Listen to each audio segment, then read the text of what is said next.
Cancer शब्द सुनते ही बहुत सारे लोगों के दिमाग में, ज़्यादातर लोगों के दिमाग में सफरिंग और डेथ का पिक्चर आ जाता है। लेकिन अभी जो मैं आपको बताने जा रहा हूँ, इसके बाद से आपके दिमाग से कैंसर का डर कम होने वाला है। आपको कैंसर है या नहीं है, इसको डायग्नोस करने के कुछ टूल हैं, डायग्नोस्टिक टूल हैं, लेकिन उनमें से जो सबसे सटीक और गोल्ड स्टैंडर्ड माने जाने वाला टूल जिसे बोलते हैं बायोप्सी। बायोप्सी का मतलब ये है कि सस्पेक्टेड ऑर्गन, जहाँ पे सस्पेक्ट करते हैं कि यहाँ कैंसर हो सकता है, चाहे वो लिवर हो, चाहे वो किडनी हो, चाहे वो लंग हो, चाहे वो ब्रेस्ट हो, वहाँ पे छेद करके माइक्रो सर्जरी की तरह करके एक टुकड़ा निकालना और उस टुकड़े को, बॉडी के उस टुकड़े को, उस टिश्यू को एक स्लाइड में कन्वर्ट करना। और वो स्लाइड कुछ इस प्रकार का, और ये स्लाइड पैथोलॉजिस्ट विजुअली देखते हैं या माइक्रोस्कोप से देखते हैं और देख के तय करते हैं कि दिखने में नॉर्मल लग रहा है, एबनॉर्मल लग रहा है, या ये कैंसरस लग रहा है। ये जो बायोप्सी का प्रोसेस है, ये अपने आप में बहुत ही दर्दनाक होता है, बहुत डेंजरस होता है। ये देखा गया है, आंकड़े ये बताते हैं कि 84% लोगों ने बोला है कि दर्द होता है उनको इस दौरान जब वो डायग्नोस्टिक के लिए टिश्यू निकालते हैं, टुकड़े को निकालते हैं। सीवियर ब्लीडिंग होती है, कई लोगों में इन्फेक्शन हो जाता है इसकी वजह से, 13.5% लोगों में पंचर हो जाता है बॉडी का उस ऑर्गन में, अलग अलग आसपास के ऑर्गन में। डेथ भी हो जाती है 0.11% लोगों की जस्ट बायोप्सी के सैंपल निकालते निकालते ही। ठीक उसी तरह से ट्यूमर रिकरेंस, मतलब biopsy itself causes the spread of the tumour. Biopsy से कैंसर होता है, हो सकता है, ऐसा देखा गया है काफ़ी सिग्निफिकेंटली हाई अधिकतर लोगों में।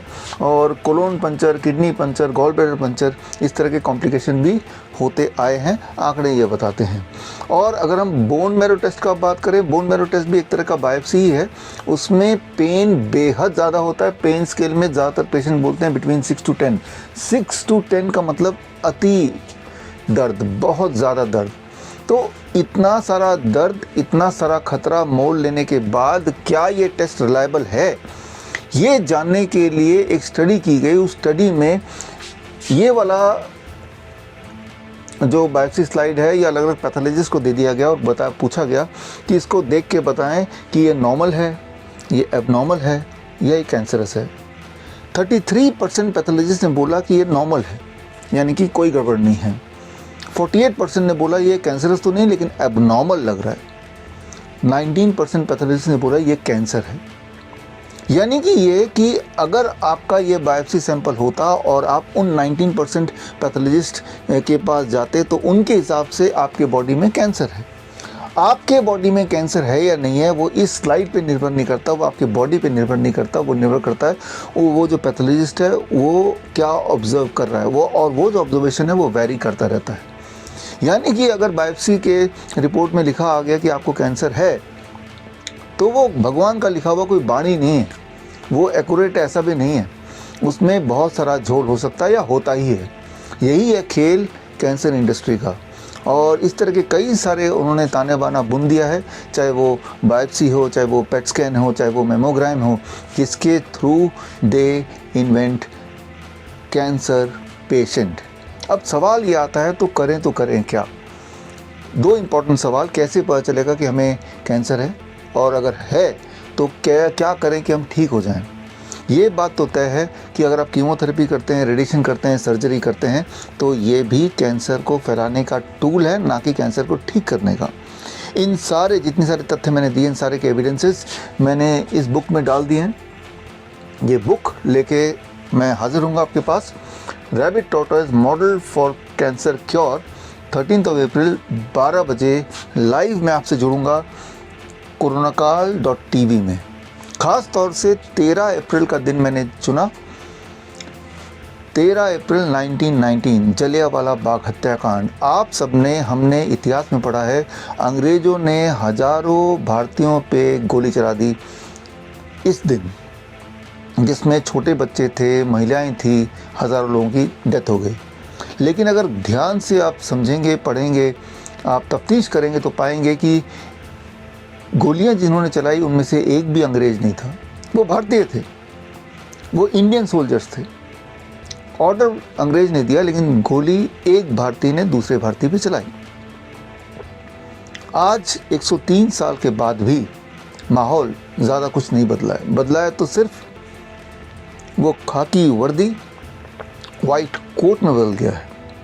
ये जो अभी के जो कैंसर इंडस्ट्री के जो सारे प्रोटोकॉल है, वो प्रोटोकॉल यहाँ के नहीं है, हमारे देश के आयुर्वेद के नहीं है, वो कहीं और से कंट्रोल करके आते हैं और वो सफ़ेद कोट वालों को बता दिया जाता है कि इसको ऐसे करना है और वो हम पे लागू हो जाता है। And that is going to be very very dangerous. So actually cancer industry is taking your health and your wealth अपने प्रॉफिटेबिलिटी के लिए। तो करना क्या है, कैसे हम इस इंडस्ट्री से बचें, कैसे हम कैंसर इटसेल्फ से बचें, कैसे डायग्नोस्टिक्स हों, इस पे बहुत सारे इंटरेस्टिंग और इम्पॉर्टेंट बातें मैं आपसे शेयर करूंगा। एक छोटा सा ट्रेनिंग भी होगा एंड उस दिन ये किताब का रिलीज़ भी होगा। और ये किताब के रिलीज़ के साथ मैं एक लिंक दूंगा, उस लिंक से आप इस किताब को फ्रीली एक्सेस भी कर सकते हैं, फ्री डाउनलोड भी कर सकते हैं। तो खैर 13 अप्रैल दोपहर को 12 बजे कोरोनाकाल.tv में लाइव मुझसे जुड़िए। और आप में से जो लोग सुन रहे हैं, अगर वो ऑन्कोलॉजिस्ट हैं या पैथोलॉजिस्ट हैं या रेडियोलॉजिस्ट हैं, और अगर आप मेरी बात से सहमत नहीं हैं, डिफ़र करते हैं, या आपको लगता है कि मैं जो बोल रहा हूँ वो ठीक नहीं है, वो भ्रमित करने वाला है, ये झूठ है, तो मैं आपको इनवाइट करता हूँ for a live debate.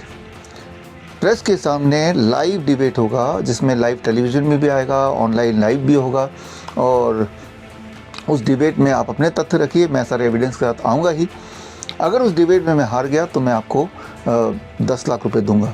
Debate में अगर आप पार्टिसिपेट करना चाहते हैं फिज़िकली आके, तो स्क्रीन पे दिए हुए लिंक में जाके आप अपना नाम और अपना फ़ोन नंबर एक्सेट्रा भर सकते हैं, ताकि हम आपको कांटेक्ट करें, आपको जहाँ पे दिल्ली में ये प्रेस कॉन्फ्रेंस हो रहा है उसका आपको जगह बताएं, और आपके लिए हम तैयार रहें और देश तैयार रहे।